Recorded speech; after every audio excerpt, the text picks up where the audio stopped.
Hi everyone, my name is Mariam. I'm studying French and Arabic at Oxford University, and I was homeschooled. And this is my dad, Asim. Hello. He also went to Oxford, but he went to school. He had a normal education, or a more normal education. He thinks school sucks.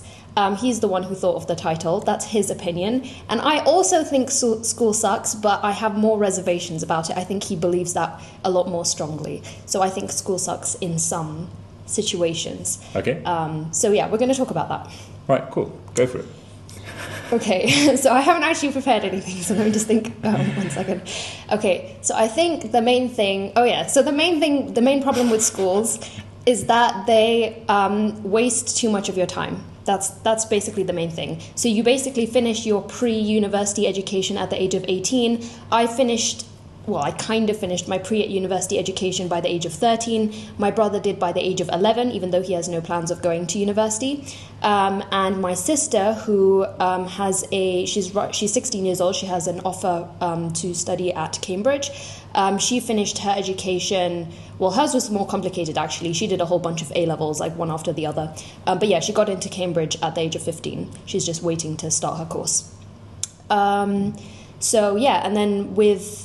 Basically the difference between what we did and what they do at school is schools are more, for the first few years of you going to school, you're not really doing anything. You're just kind of aimlessly studying a bunch of different subjects. The kid who's at school doesn't know why they're doing it. They just know that they have to do it because then they're going to have exams, and then if they do badly in those exams, there's going to be consequences to that. Tests. Yeah, tests. Yeah. Usually, exams. Yeah. No, but they do tests. What I'm saying is they're not public exams. Yeah, they're not like important exams. Yeah. They're tests, and then the next year you continue studying and you have new tests, and your old tests don't really matter. So there's nothing really like, pushing them and encouraging them to, take an interest in anything they're doing. They're just kind of aimlessly studying, and that continues on. But Mariam, I kind of disagree there. So kids do, when they go to good schools, they do have an aim, which is there's a test at the end of the year, at the end of the term. I think all schools have that. Yeah. So what I'm saying is they do study. When I was at school, I studied quite hard. When I was 8, 9, 10, 11, I don't think I studied that hard, but I studied quite hard. Yeah. So kids do have an aim, but I don't think the schools themselves have an aim, right? So they don't have to get the kids to a certain level by a certain age. So if a school went and directed their kids and tried getting them their GCSEs really early, for example, I'm not saying that should necessarily be the aim at all, but if they were to do that, they would get, for example, I think I could have easily, my own kids have sat their GCSEs at the age of before they were 10. I could have done the same, but my school, so I could have easily done the same. I think I'm as smart as my kids, but basically they didn't. The curriculum that my school was teaching me was just so slow that I was kind of like acing all the tests in the subjects that I was strongest at, but they didn't have that direction in pushing for an exam. So I think that the kids have aims. Lots of kids have aims when they're at school, but they're not directed by the schools in a constructive way. And I think one of the problems is that schools are teaching just so many irrelevant things. It's because they've got so much time on their hands. There's it's kind of like this. They think they're teaching all these soft skills, but just put it this way. Look at my own education. How was it of any benefit for me to be sitting in Latin classes for probably a decade? I probably started Latin at the age of 7. I had not a decade then. So I had zero interest in Latin. I sat for probably 7 years, 8 years learning Latin. I didn't enjoy it. I didn't want to do it. It's kind of like, why? How is that of benefit? There should have been someone saying, hold on a minute, Asim, you don't enjoy Latin. Okay, you really don't enjoy it. There's a problem here. We need to do something else, right? This doesn't work for you. And I think that there is none of that. And so schools are kind of like wasting kids' time in maths. And Latin is a pretty irrelevant subject. So I spent hours upon hours, so probably about 7 years learning Latin. And what good did it do? While with what we've done, with what we did with our children, is say, okay, you need to know basically we worked backwards. We said, okay, what do the universities want, right? And so in a way, we're saying, look, lots of things. There's people say, oh, there's benefits of Latin. Yeah, there's benefits of Latin. There's benefits of lots of subjects. I mean, there's almost an infinite number of subjects out there. I mean, Latin is just one of them. What about Sanskrit or modern day Hindi or Mandarin or ancient Mandarin or Japanese or ancient Japanese or or Apple studies. I mean, Apple both in the fruit and also Apple as in the company. There's an infinite number of subjects out there. So I just wanted to add something. Go for it, yeah. If you suddenly decided at the age of say 16 that you wanted to go to university and study classics, and then you're like, I need to know Latin for that, you can study Latin. You can do an A-level in Latin in maybe 7 months from scratch. Okay, actually I don't know what the A-level in Latin is like, but most likely yes. And that's what I did actually. I decided at the age of almost 17 that I wanted to go to university. That was not the plan. I was supposed to start a business, and I wanted to go to university to study French and Arabic. I had a GCSE in French. I did not have any qualifications in Arabic, but I started studying French and Arabic A-levels. I sat them and I was really, really motivated. And I was doing all my focus, first on my French A-level, then on my Arabic A-level. So I could finish them quite quickly because you're just doing one really focused thing at a time. And so that's just to kind of bring that problem up. So as I was saying, there's an infinite number of subjects out there, right? And I think what a child should learn is what they are passionate about, what they're interested in. And you can't, I mean, it's almost like varies from month to month you'll have periods in your life where you're kind of not so interested, and there'll be periods in your life where you're just burning with passion. So Mariam mentioned about the Arabic. It was like once she decided we wanted to do Arabic, I have not seen a human being work as hard as she did, because she wanted to learn Arabic and French, and she basically studied she worked flat out. She wanted that place at Oxford. Then we kind of encouraged her to do that, and she just worked flat out. It was her passion driving her. And so with this rigid system, now look, schools are when schools are trying to educate 115-year-olds at the same time, obviously they've got constraints. But I think there's schools that are also getting things completely wrong, which we'll probably discuss in a bit. But what I'm saying is that is one of the reasons why I think schools really do mess things up in terms of what a child should be learning. And what I was saying earlier was that what we did is work backwards. And we said, okay, well, we didn't quite work backwards, but this is how I would advise parents now, is to say, look, well, schools, we eventually work backwards, yeah. So universities look at one thing, the A-levels, and that's typically 3 or 4 subjects. And ultimately, if you think about it, that's what parents want their kids. Most demanding parents or pushy parents or parents that really care about their kids' future, right? And I think this is from the Indian subcontinent. I'd say 99% of Indian parents from the Indian subcontinent want this. They just want their kids to go to the best university. I mean, ultimately, that's what they're whether the kids enjoy themselves or not. I mean, of course, no one wants their kids to have a terrible time or be abused or whatever. But ultimately, they want their kids to go to the best university if they're being honest. And the evidence for that is if you look at parents, especially from the Indian subcontinent, the kind of ones who send their kids to private schools and whatever, and really care about their kids' education, they'll send their kids to the schools that do the best academically. That is their one criteria that comes by far beyond anything else. I mean, the most important thing for these parents is to send their kids to do well academically, and that basically leads to them going to the best universities. And so what these universities want ultimately is A-levels, and there's only three, 4 of them that they need to do, and so everything else is kind of put to the side. I'm not saying kids should not learn anything apart from those 3, 4 subjects. Yep. But I'm saying that those 3, 4 subjects. I'm saying that kids should then learn anything that they want on the back of their own time. We're in the information age, and I think one of the things that schools are missing is that they've kind of this whole information age has happened, and yet schools are basically are teaching in the same way as if nothing has happened. And so one example of that is why would a teacher, for example, go through a course and explain, let's say, a physics, GCSE, and spend time teaching and going through the subject, when you've got the whole thing recorded on YouTube. And not only, I mean, the YouTube teacher's probably better. I mean, because there's lots of YouTube teachers, you can go and choose the best one. And then you can just basically pause and look at the comments and look at the issues and whatever at any time. Why would you want to learn in front of a teacher who's probably not the best teacher, who you may not understand? If you miss something, you've kind of missed it. Why not learn it on YouTube? And then the teacher instead should be kind of like guiding a class and saying, well, here's the YouTube class, here's the YouTube course that you should go through. And now let's discuss the problems that you're experiencing. And they should also be motivating them and maybe making the whole thing interesting, which is, they've got to make ultimately, if a child wants to learn any of these subjects, they will learn them now in this information age. I have something. Yes. So I think... And you have to put your hand up next time. Yeah, I know. I feel like I'm in school, like raising my hand. Anyway, so I think that's kind of what we did. So basically, for example, let's say maths GCSE, I sat that when I was 11.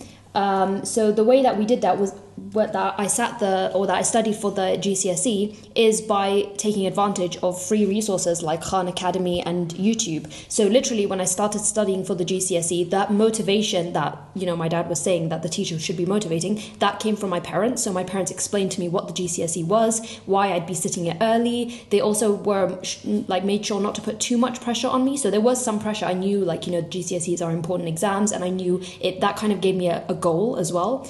And yeah. We didn't put pressure on you. We kind of sold you the goal of doing exams super early and the benefits. Yeah. So they told me you'll be finished with all your education by this age. So that was, but that was also internal pressure. That's what I'm saying. Right. But yeah, also they were at the same time, they were like, if you flunk the GCSE, it's fine. You can just reset it. You're literally 10, 11 years old. So it's fine.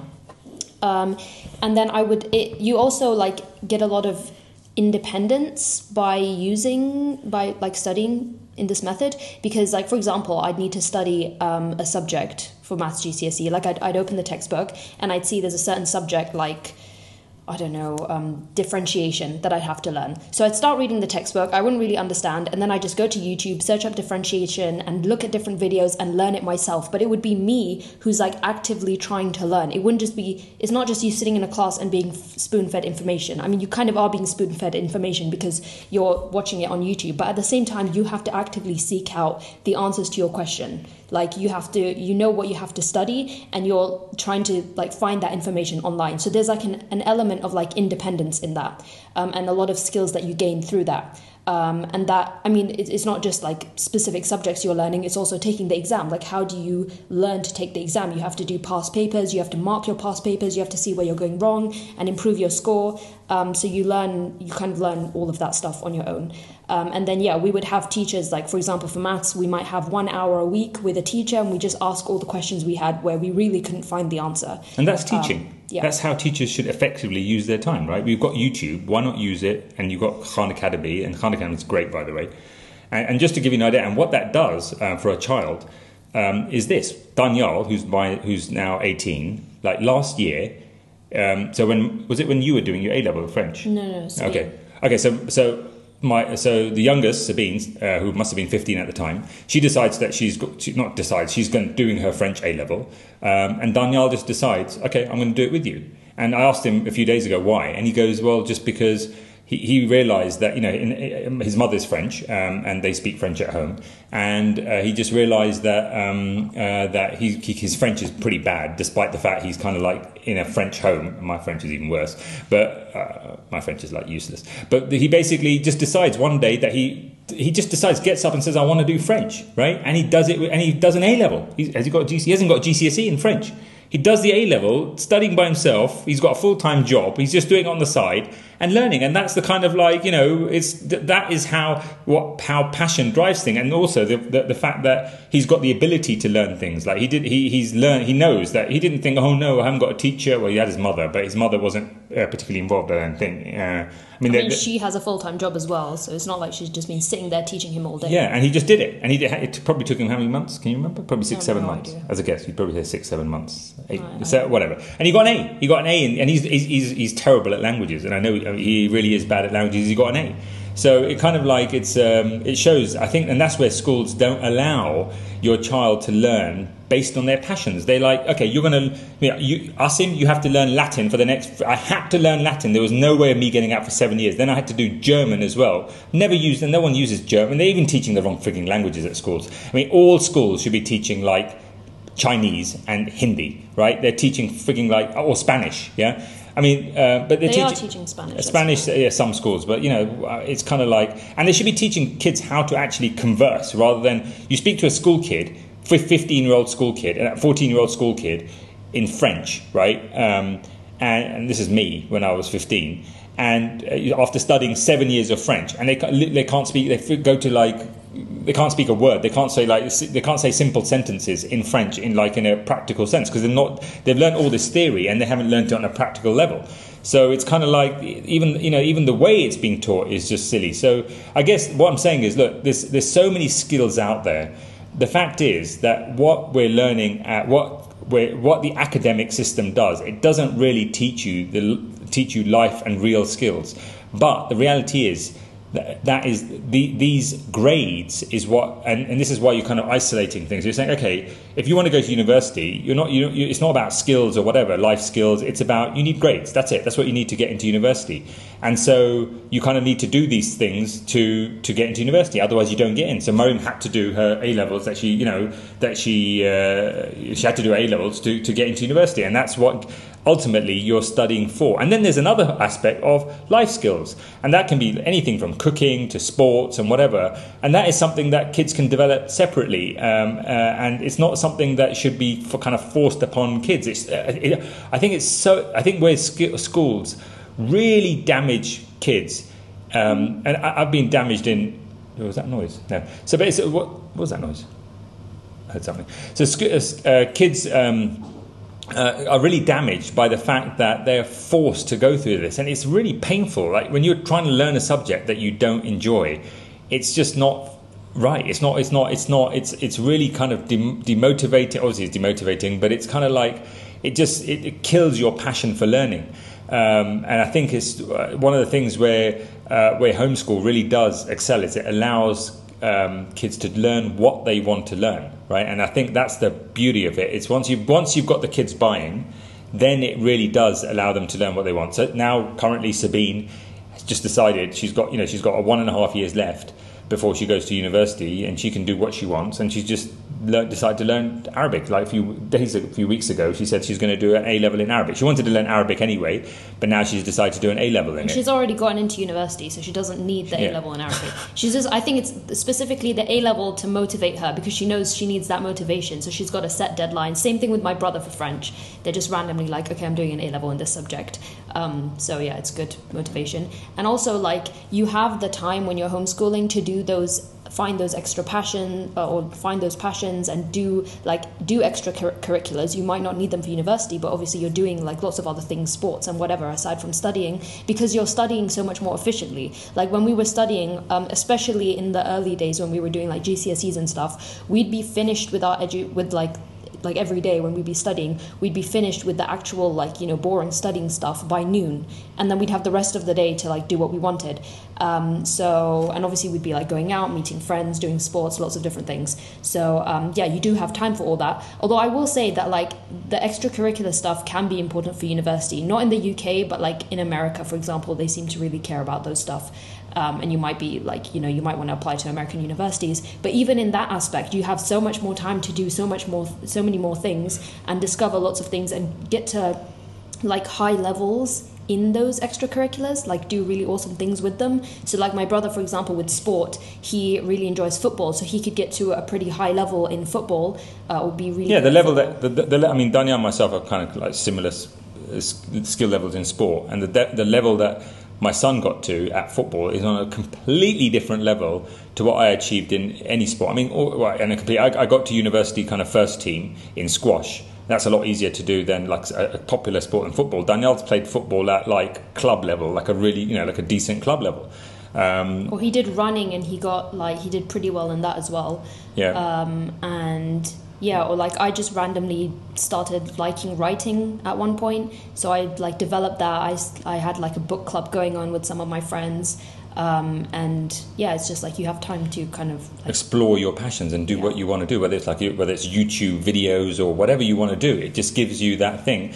And I think there's a separate thing, which is the exams, and I just think that's not education. So, people often ask me about what about the practicals in the homeschool, in the papers like physics. When you do an A-level, how do you do the practicals? There's actually a practical paper that you can do. I mean, do I care? Does it bother me that my kids have not done physics practicals? I have, by the way, because there was this place, was this lab near. But has it enhanced your life? I mean, I enjoyed it, but okay, fine. So it's not a big deal if your kid can't do like science practical. Yeah. So that's one. So that's the first thing, which is I think that's how schools really kind of like damage kids, and how kids can actually begin to hate things because they're forced to. When you're forced to do anything, you don't like it. But if you think about it, that's what school is all about. I mean, for the most part, you're forced to do this, forced to do that, forced to do this, and then basically there's a good chance you're going to hate it. I mean, that's a big, huge issue with schools. And let's maybe move on to something else, which I think is a major problem with schools, which is I think schools really kill kids' confidence for the most part, or they hold them back. And I think this. So for the kids that are, what I mean by that is for the kids that are behind academically, right? I can't think of anything, and I wasn't that, fortunately, but I can't think of anything more soul-destroying and demotivating than spending the first, like, from the age of 7 to the age of basically 18, like early years of your life, being told that you are stupid, basically. I mean, that's what the school system tells you. It's not that you have to be told; it's that you're getting your results back, and you can see that you're doing worse than everyone else, and so you just feel that way. Yeah, and that's just like I'm really glad, because the thing is that our kids have never had to experience that, and it's like, I mean, I never had to experience that either. But that's like a good third of kids would feel completely. I mean, it's just. I mean, it's almost humiliating that you're being told, oh, sorry, you're in the bottom third. It's just like, how can that be good for a kid's confidence? Like 10 years of that, or even more, right? It's just like, to me, it's just like, it's almost like torture, mental torture. But and what do you think that kid's attitude is going to be after 10 years of being told that? Then you've got the kids that are kind of like, not so smart, not so behind. And it's not necessarily because they're smart. It just might be because they're not working hard or whatever. But I think the impression one gets is that they're basically useless, right? And they're the ones who are kind of like in the middle. Yeah, I mean, it's not great for them either, because they're not like near the top, so they don't feel particularly special. At least school for them, I mean, I guess the kids that are behind, they're probably not even keeping up with they probably don't even know what's going on in classes. The ones that are kind of like in the middle, they probably have a fair idea, learning a bit, but they must feel pretty second class. They don't feel particularly special, I don't think. It's not particularly good for your motivation and feeling that confidence. You're not going to get much confidence coming out middle of your school. And then you've got the performers, the high performers like my wife and myself. Fine, okay, great. It does give a lot of confidence, right? Like you're thrashing everyone in the test, and while you're coming near the top, everyone in the class kind of school knows that you're one of the smart ones, right? But then the disadvantage of that is that you work at such a slow pace. I mean, we're being held back in a massive way. My son did his physics A-level after 10 months study in total. He only studied, and so did you, by the way, but she did it 2 years later. So she did it when she's not even good at physics, and she did it when she was 13. My son did it when he was 11. He did a physics A-level after 10 months. I think I was 12. He was 10 when we did. Oh, sorry, yes, you're right. Yeah. So he was 10, right? He was 10, and he did a physics A-level. And I did the same same exam. I did it when I was 18, he did it after, a year of study. I did it after roughly a decade of study. You mean a year including the GCSE or just? Yeah, he spent 5 months on the GCSE and then 5 months on the A-level. So he did it. Before the GCSE, we barely even knew what physics was. No, we had never studied physics before. Yeah. So we actually started studying physics for the GCSE, did that in 5 months or whatever. And then the A-level in another, I don't know. Yeah, so a year. A year, yeah. And so basically, so I did it in about a decade of study.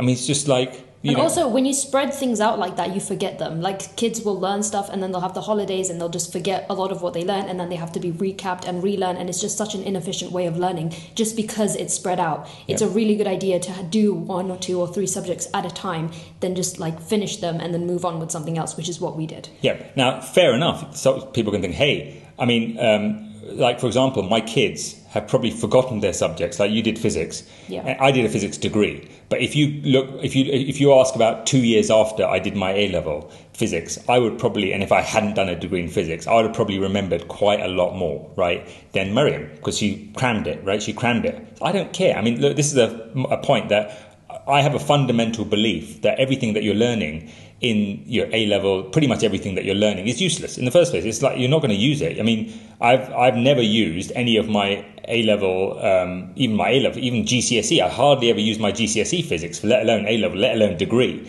So I'm saying it's completely useless. I don't care if my kids forget it. As you got into Oxford, okay, that's cool. I don't care about the rest, right? You can forget everything that you learned before then. You got into Oxford. I think, frankly, that is what most parents who aren't trying to push down homeschooling feel. If their kids get into a top university, that's it. It doesn't matter if they forget. It doesn't matter if they know how to do a practical A level. It doesn't matter if they learn Latin. What matters is that they get into these places. So we're going to kind of digressing, but I'm saying that the problem with with high achievers, or the smart ones ahead who are doing well out of school, the winners of school, like myself, my wife. The problem is we were held back massively. We could have done so much more, right? We weren't being taught at school. The reason why we did well at school was because we were ahead of school. We weren't being taught at school. So I honestly, I'm not exaggerating. I must have learned like 10, I think, and this must apply to, I think most top students. You don't learn from school. Top students cannot be learning from school. Otherwise, they're not a top student. I learned after school. Now, you wouldn't know this because you didn't go through that, but that's what it is. So I'd say that whether you are behind at school, whether you're kind of on par, or whether you're ahead, school fails you, ultimately. What about like the socializing aspect? Okay, I was just about to come to that. Oh, okay. I thought you were ending the video. No, I wasn't ending the video. So then the next thing is, I think, the socializing part. Yeah. So the socializing part is, I think, ultimately, it's a lot of parents think that they're of the view that you don't learn social skills at home, but I think it's a lot more like real life for a start. And I think fundamentally where schools fail here is that when you have a bunch of 15, especially post-puberty kids of the same age, when you have that, you do not get the best kind of behavior. I think to bring up kids, having a good environment is absolutely essential to the upbringing of children. And I think that the kind of things that I experienced at my school did not bring the best out of me ethically. And essentially that what you find is that at schools, it's like kids need to be led by a good role model, not by the rudest, most idiotic person who can get the most attention out of a group of 15-year-olds. And I think really that's a huge problem that schools have. They don't encourage the best behavior, because typically when you have a bunch of 15-year-olds, they're not going to lead each other to do the best things. So at my school, I got the kind of I don't think anyone. My parents didn't know what was going on at my school. If they did, I think they would have been shocked. I don't know how. They would. Were you getting your head dunked in a toilet or something? No, that didn't happen to me. But it happened to other people. It might, no, it didn't happen. It wasn't that. There wasn't so much. I think bullying at my school like that would have been dealt with. No, it wasn't that bad. But you would, in terms of, okay, I'll just give you one example, which is in my school. And imagine I walk into a room with a bunch of 15, 16-year-olds. Imagine the worst possible thing you could say to not me, insult, but a family member, like my mother or a sister or whatever. Imagine the worst possible. I'm not saying a bad thing. Yeah. Imagine if you had to say the worst possible thing, so bad that that was very normal in my good private school that I went to. It was normal. You'd walk into a room and someone who's much stronger than you would say something typically much stronger than you, would say, and what can you do about it realistically? You just have to laugh about it. And that was what happened at my school. But also, I think like it's really bad now because like we were talking about taking advantage of the information age. School is basically getting the worst of the information age because you don't know what your kids are being exposed to, because you've got a whole bunch of like these kids who, you know, you might be restricting, for example, your kids' access to social media. But what about the other kids in school that they're hanging out with all the time? They're being exposed to like, you know, the worst things on social media, and then they're coming to school with those ideas, and yeah, it's just not a good environment, and social media makes it even worse, or like the internet in general and access to the internet that lots of kids have is making it a lot worse, especially if they're bringing their phones and devices to school. So yeah, and that leads me nicely because I was going to say that I think look, all families have problems, all kids have problems. Our kids have problems, yeah, not nothing serious at the moment, but we have problems, right? And it's just, I think had our kids had the same problems that they have and they'd gone to school, I think they'd be a lot more difficult to deal with because we wouldn't know what's going on, right? And the fact is we know we know pretty much what our kids have done and not done. And so therefore we're a lot more able to deal with their problems. I mean, I can't imagine like having to deal with kids in this age where, you know, I don't know, you're trying to influence them in certain ways, and then they've got another major, massive, huge influence, and you don't even, not forget the influences, you don't even know what's happening. Yeah, I mean, so, you know, your kid could be being abused. I mean, you could be being bullied, and that has there could be so many things that could be happening, and you don't know. And I think there's one massive benefit of homeschool is that, yeah, you know, it's controlled, yeah, and yes, you don't have that bullying and kind of like, or problems or psychological issues that could come out of any, I don't know what could be happening at school, what could be seeing or not seeing or whatever. It's good. We've got a controlled environment, which I think is good, and you know, that's not a bad thing. I mean, I know it's often perceived as like like you have to let your children experience the world or something. Yeah, but I think it's very important to have like a family first environment where you're very close as a family and you're teaching your kids your values, and at the same time they have friends, like they have the same kind of like, you know, they're going to different kinds of clubs, they're going to like, we would go to like my parents would know my friends and their families, and I just have like, you know, play dates with them, hang out at their house and whatever. And so you have all of that stuff going on, but at the same time it's more like, you know, you have more control over what's happening in your kids' life. Yeah, and that is a good thing. It's not a bad thing. I think people think, oh, you've just got to let your kids be who they want to be. No, you don't want your kids to be who they want to be. You want to have a positive influence on your children. So I think, you know, kind of like summing up, I don't know if you've got anything else further to add, any further thoughts. You must have something else to add. I mean, I'm sure I have much to add, but nothing that I can think of right now. Yeah, so conclusion is, I mean, look, I'd say that I realise, and we both realise that not everyone can homeschool. So I think I agree with Mariam in that, in that schools, look, not everyone can homeschool their children, but all I'd say is that if you can homeschool, and a lot of people can homeschool, I think, I think we should maybe put a video on, you know, homeschool doesn't always work out well, right?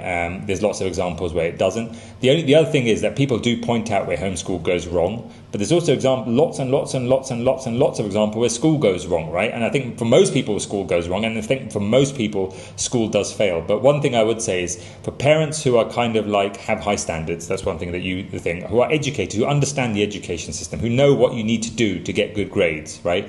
For those kind of parents, I genuinely think, and you know, if the kids have got buy-in, that's another important thing. But if in those circumstances, I think school really does fail those kids relative to what they could do in a homeschool environment. Also, I think it helps having a few siblings as well. I think being isolated can be a real issue, something that we've discussed in other videos. But being alone is not a good thing at all. You kind of need to have you need to be around other kids as well to a certain extent, right? But whether it's your siblings or other kids, that's a very important part of homeschool. But yeah, I think it's. I think schools are really. I think people don't look. I think the thing is, I went to.